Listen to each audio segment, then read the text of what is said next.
and welcome. You're watching Head to Head. I'm Antonina Antosha with UATV. Today we're talking about citizen awareness and engagement in civil society activities and citizens' participation in Ukraine's reform processes. During the recent National Civic Engagement Poll, respondents were asked questions that measure their level of civic literacy. To discuss the results of this survey, we're joined in the studio today by Serhii Shapovalov. He's the political analyst at the Democratic Initiatives Foundation. Hello, and thank you for joining. Hello. So tell us more about the poll.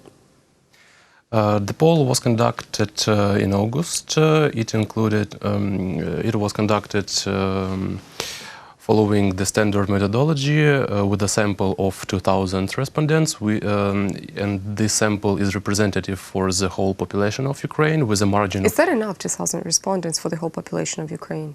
We assume that such sample may give us precise enough results with a margin of error on the level of 2.3%.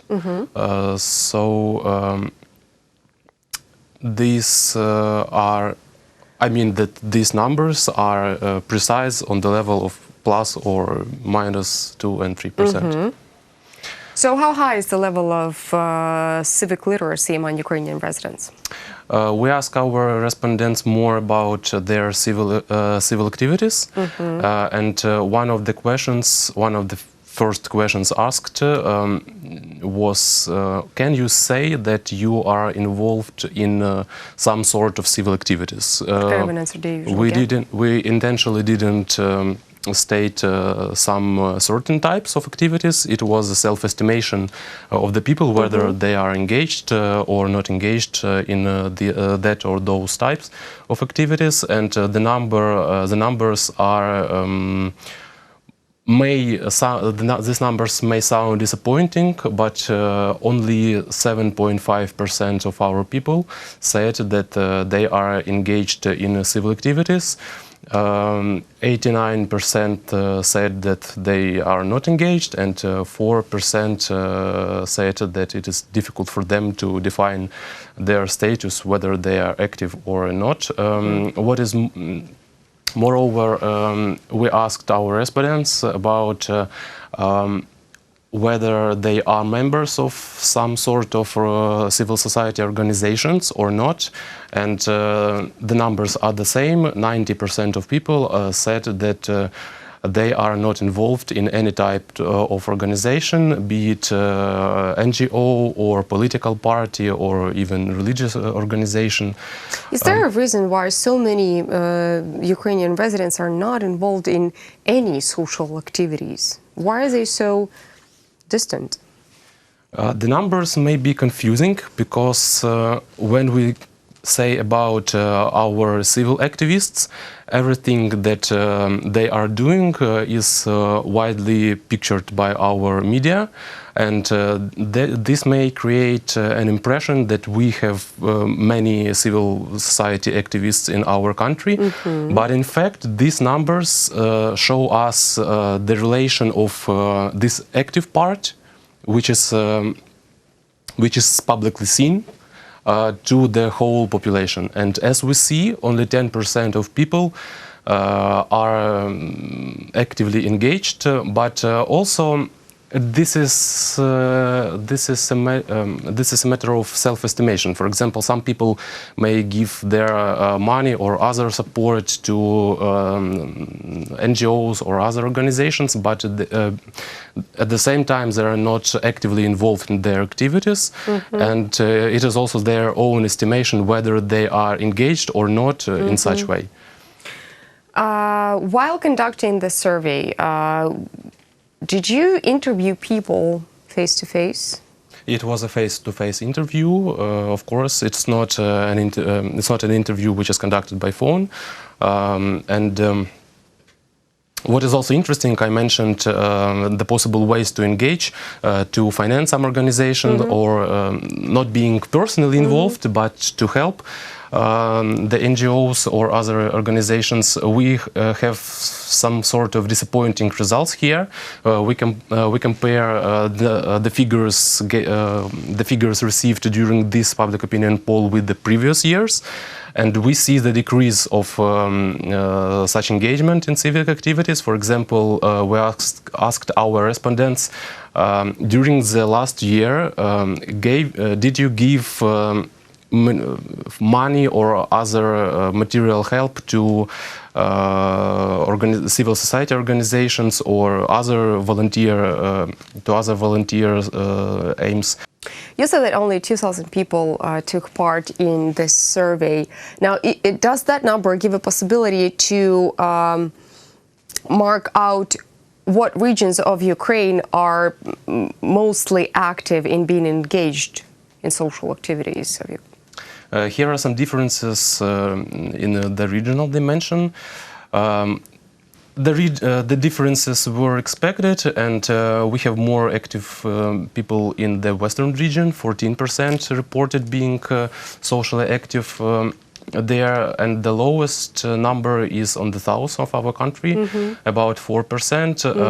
And it is interesting also that in the east of Ukraine we have 9% of people who reported being involved in some civil activities, and it is the same number as in the central region. In most of our public opinion polls, we define the differences of western and central region from the southern region and the east of Ukraine. But here we see certainly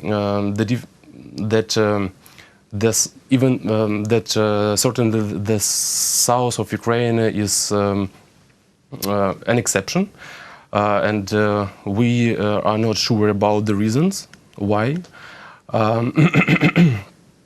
And to continue what I said, what about 10%? About 10% of active people.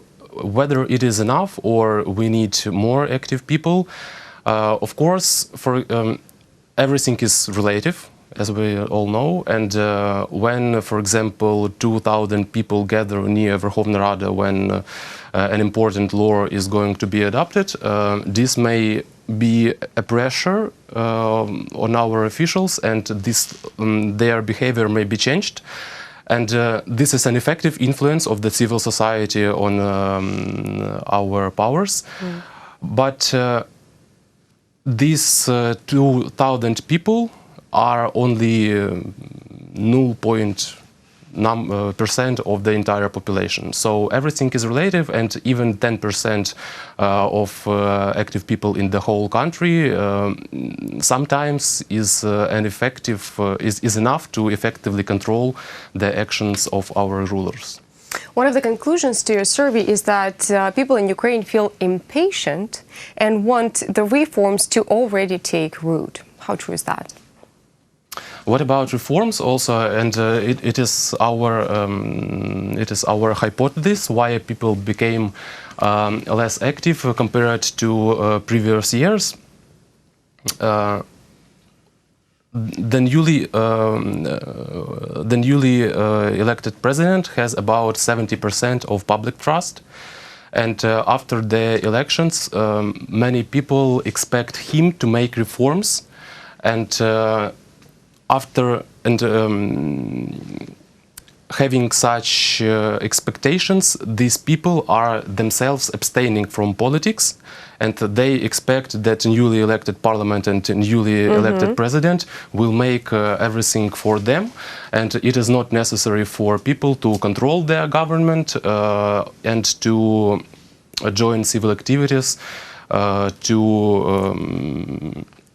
to give pressure on our rulers, and this is a possible reason for such kind of paternalism, when people expect someone to do something good for them and not doing this good by themselves. You said that the newly elected president of Ukraine has over 70% of public trust. That's why he basically was elected. Your opinion poll says that Volodymyr Zelensky is highly interested in his fight with corruption. Could you dwell a little bit more on that? Moreover, our citizens, we asked our citizens about most expected reforms, which reforms our citizens expect to be the first-order reforms, which may be conducted now. And the first place was the anti-corruption reform. About 60% of our people expect expect this reform to be successful after the elections, and about 55% of our people expect Volodymyr Zelensky to be the leader of this process of reforms, not our anti-corruption institutions, and not even the newly emerged high anti-corruption court, but these expectations are personal. Our people expect the certain personality, Volodymyr Zelensky, to lead the whole process, and these high expectations may have negative consequences for him and for his public support in case if this public in case he fails. Well, let's hope that our president doesn't fail, because Ukraine is in desperate need of reforms. Thank you so much for coming.